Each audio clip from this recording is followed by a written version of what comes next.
Shri Tuljabhavani complex 1 BHK 2 BHK and shop project by Shri Tuljabhavani developers Gavantiwada opposite Asha Park near Bharadnaka Malvan Sindhudurg. आपल्या स्वप्नातील घर प्रत्यक्षात।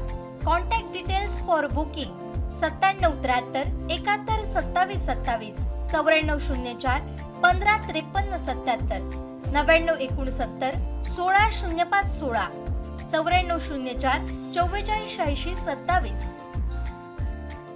औरंगजेबाच्या कबरीच्या देखभालीसाठी केंद्र सरकारच्या भारतीय पुरातत्व खात्याकडून दरवर्षी लाखो रुपयांची मदत केली जाते। मात्र मालवण येथील सिंधुदुर्ग किल्ल्यावरती छत्रपती शिवाजी महाराजांच्या मंदिरासाठी केवळ 250 रुपये इतकाच तुटपुंजा निधी राज्य सरकारकडून दिला जातो असा आरोप हिंदू जनजागृती समितीने केला आहे।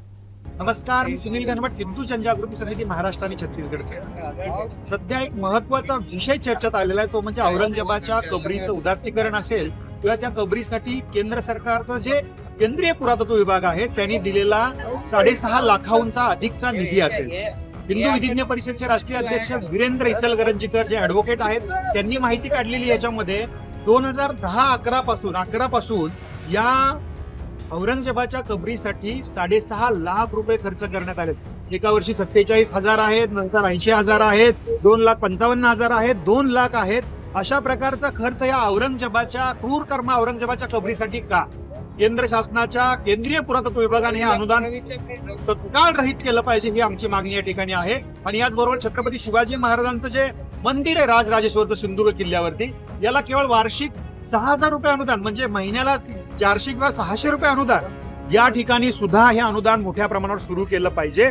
छत्रपती शिवाजी महाराजांच्या मंदिराला अनुदान सुरू झालं पाहिजे, औरंगजेबाच्या कबरीचं अनुदान या केंद्रीय पुरातत्व विभागाने कॅन्सल केलं पाहिजे अशी मागणी हिंदू जनजागृती समितीने आम्ही करतो। आमचे दिवसभरातले सर्व अपडेट्स, ताज्या घडामोडी आणि थेट लाईव्ह पाहण्यासाठी सबस्क्राईब करा, लाईक करा कोकणचं नंबर 1 महा चॅनल कोकण 7 लाईनचं YouTube चॅनल।